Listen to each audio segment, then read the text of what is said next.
Imagine a global energy crisis dwarfing the oil shocks of the 1970s. Qatar, a tiny nation with immense natural gas reserves, just signaled a move that could trigger exactly that. Forget subtle diplomacy. This is a power play. They're threatening to withhold gas supplies if Europe doesn't play ball on long term contracts. This isn't just about money, it's about political leverage, and it has massive implications for global energy security. Is Europe prepared to face winter in the cold? Are long term contracts the only option? And what does this mean for consumers already struggling with rising energy costs? We break down Qatar's bold move and explore the potential fallout. 70%. That's the percentage of Europe's liquefied natural gas LNG that currently comes from just three suppliers: the United States, Qatar, and Russia. Yes, even now. Qatar's recent posturing throws that fragile balance into complete disarray. The big question is, are we entering a new reality where access to LNG is not just about price, but about political alignment? For decades, the global gas market operated, relatively speaking, on fairly straightforward economic principles. Countries bid, suppliers sold, and pipelines flowed. Now, Qatar seems to be suggesting that long term political commitments are a prerequisite for stable energy access. Let me explain the potential impact of this. Many European nations, in a rush to wean themselves off Russian gas, opted for shorter term LNG contracts, prioritizing flexibility and hoping for prices to stabilize. Qatar is now indicating that flexibility might come at a steep cost: supply security. They are signaling a preference for partners willing to sign on the dotted line for 10, 15, even 20 years. Why? Several reasons. First, these long-term contracts provide Qatar with revenue certainty, crucial for funding massive infrastructure projects needed to expand LNG production. Second, it gives them predictable demand, enabling better planning and resource allocation. But third, and perhaps most importantly, it gives them leverage. If a country is heavily reliant on Qatari gas under a long-term agreement, it's less likely to criticize Qatar's human rights record, foreign policy decisions, or other potentially contentious issues. The data reveals a pattern. Energy dependence often translates into political deference. Consider Germany, for example. They've made significant strides in diversifying their energy sources, but LNG still plays a vital role, especially during peak demand in winter. If Qatar decides that Germany isn't sufficiently committed to a long-term partnership, it could redirect those gas supplies elsewhere, leaving Germany scrambling and potentially facing energy shortages. This isn't just a hypothetical scenario. Several Asian countries, including Japan and South Korea, have long-standing LNG contracts with Qatar. These agreements have fostered strong economic and political ties, offering a glimpse into the kind of relationships Qatar seeks to cultivate with Europe. The European nations now face a choice: commit to long-term energy partnerships, potentially sacrificing some political autonomy, or risk facing an increasingly volatile and uncertain LNG market. This situation extends beyond households and directly affects the competitiveness of European industry, potentially leading to businesses relocating to regions with more secure and affordable energy supplies. The stakes couldn't be higher. What if energy security and political neutrality are mutually exclusive concepts? Qatar's recent moves suggest precisely that, and the implications are far-reaching. The nation isn't just passively offering LNG, it's actively reshaping the terms of engagement, leveraging its position as a leading supplier to exert influence. The card played, as it were, is a strategic, calculated shift towards prioritizing long-term supply agreements and enforcing it with little room to negotiate. This isn't merely about locking in profits. It's about securing a future where its interests are consistently considered, and in some instances perhaps even prioritized. Let me explain the core mechanism here. In practical terms, Qatar is essentially saying, if you want our gas, you need to demonstrate a long-term commitment. This commitment isn't just about signing a contract, it's about aligning, at least to some extent, with Qatar's strategic vision. Think of it like this. A country heavily reliant on Qatari LNG might be less inclined to support resolutions critical of Qatar at the United Nations, or perhaps more willing to overlook certain domestic policies that might otherwise draw international condemnation. A concrete example can illustrate this further. Imagine a hypothetical scenario where a European nation, heavily reliant on Qatari gas, is faced with a diplomatic crisis involving Qatar and a neighboring country. Would that nation be as quick to publicly criticize Qatar, potentially jeopardizing its gas supply, or would it adopt a more cautious, neutral stance? The answer in many cases is likely the latter. This strategy isn't entirely novel. Russia, for instance, has historically used its natural gas supplies as a tool of political influence, particularly in Europe. However, Qatar's approach differs in some key respects. While Russia's actions have often been perceived as aggressive and coercive, Qatar is presenting its strategy as a pragmatic business decision, framed within the context of ensuring supply security in an increasingly volatile market. This makes it more palatable to some, even as the underlying political implications remain significant. Furthermore, the long-term nature of these agreements creates a powerful incentive for compliance.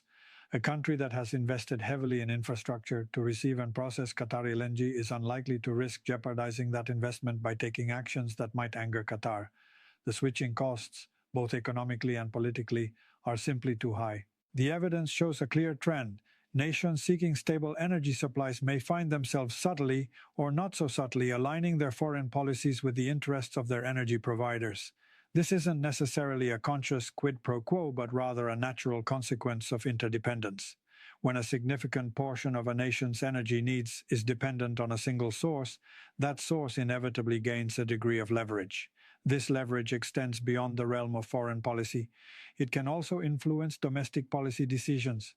For example, a country might be less inclined to impose strict environmental regulations on its LNG import facilities if it fears that doing so could jeopardize its relationship with Qatar.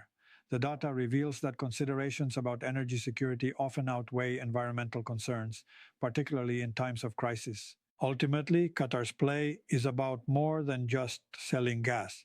It's about building relationships of mutual dependence, where its interests are deeply intertwined with those of its customers. And this is a game that reshapes geopolitical power dynamics. What does this mean for the future of multilateralism and global cooperation? This kept me up last night. What happens next? Qatar's long-term energy deals are not just about economics. They are quietly reshaping global alliances, creating a web of dependencies that could have profound consequences for international relations. One of the most immediate ripple effects could be a weakening of the transatlantic alliance. Europe, increasingly reliant on Qatari gas, might find itself at odds with the United States on issues ranging from sanctions policy to military intervention. The US has often used its economic and military might to exert pressure on other nations, but a Europe deeply invested in Qatari energy might be less willing to fall in line with Washington's agenda. This divergence could create new fissures within NATO and undermine the West's ability to act in unison on key global challenges. For example, consider the ongoing conflict in Ukraine. While the US has been adamant about imposing stringent sanctions on Russia, some European nations, wary of jeopardizing their energy supplies, have been more hesitant. Now, with Qatar offering a seemingly more secure alternative, these nations might feel emboldened to pursue a more independent foreign policy, one that prioritizes their own economic interests over a unified Western front. This isn't to say that Europe will abandon Ukraine, but it does suggest that the level of support could wane over time, particularly if the conflict drags on and energy prices continue to rise. Beyond Europe, Qatar's influence could extend to other parts of the world as well. Countries in Asia and Africa, eager to secure their own energy needs, might also find themselves drawn into Qatar's orbit. This could lead to a realignment of global power, with new blocs forming around energy interests rather than traditional geopolitical alliances. Imagine a scenario where a group of nations heavily reliant on Qatari gas adopts a more conciliatory stance towards countries like Iran or China, in defiance of US policy. This would not only undermine US influence but also create new challenges for international security. The evidence shows this influence isn't just theoretical. Look at Germany's reluctance to fully commit to Nord Stream 2's cancellation after Russia's initial incursions into Ukraine. While political pressure eventually forced their hand, the initial hesitation underscored the power of energy dependence. Qatar's strategy essentially multiplies this dynamic across multiple nations and over a much longer time horizon, creating a far more entrenched system of influence. Furthermore, Qatar's growing role as an energy provider could complicate efforts to address climate change. As nations become more dependent on natural gas, they might be less inclined to transition to renewable energy sources. This could undermine global efforts to reduce greenhouse gas emissions and avert the worst effects of climate change. Countries locked into long-term gas contracts with Qatar might delay investments in renewable energy infrastructure, effectively locking themselves into a carbon-intensive future. The implications for smaller nations are particularly concerning. A small island nation, almost entirely reliant on Qatari LNG for its power generation, would be extremely vulnerable to political pressure from Doha. Such a nation might find it difficult to voice concerns about human rights or environmental issues if doing so could jeopardize its energy supply. This creates a dynamic where smaller, less powerful nations are essentially held hostage by their energy dependence, further exacerbating existing inequalities in the international system. Ultimately, Qatar's long-term energy deals are creating a new form of soft power, one that is subtle yet pervasive. This power can be used to shape foreign policy, influence domestic policy, and even undermine international efforts to address global challenges. The question is, how will the international community respond to this new reality? July 2042. A headline flickered across the datapad. Qatar inaugurates Helios Station. First helium-3 exports begin. It wasn't the energy dominance we'd been discussing. It was something more. Something that reshaped the very chessboard. The long-term contracts, the LNG tankers crisscrossing the globe, these were merely stepping stones. Qatar's investment in helium-3 extraction facilities, pioneered years ago, represented a leap into a future where energy wasn't just about fossil fuels. Helium-3, rare on Earth but abundant on the Moon, is theorized as a potential fuel for fusion reactors. If fusion power becomes a reality, helium-3 could become more valuable than oil ever was. Qatar, with its significant stake in lunar mining operations and processing technology, is positioning itself to control this potentially revolutionary energy source. The implications are profound. Imagine a world where energy dependence shifts not from the Middle East to renewable rich nations, but from fossil fuels to lunar resources controlled by a single entity. This isn't just about energy anymore, it's about technological supremacy. The nation that controls helium-3 and by extension fusion power could dictate terms of technological advancement, economic development, and even military capabilities. The power dynamic shifts from controlling pipelines to controlling the very source of future energy. But how did they pull this off? It was a confluence of factors. Early investment in research, strategic partnerships with space exploration companies, and a willingness to take long-term risks. While other nations were focused on short-term energy security, Qatar was quietly building the infrastructure for a potential energy revolution.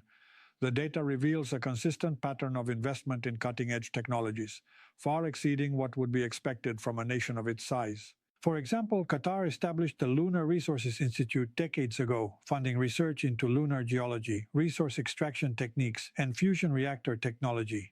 They also forged partnerships with private companies specializing in space robotics and autonomous systems, ensuring they had the technical expertise to exploit lunar resources efficiently. Consider the political ramifications. Nations that previously relied on Qatar for natural gas might now find themselves even more dependent on them for access to fusion power technology or helium-3 fuel.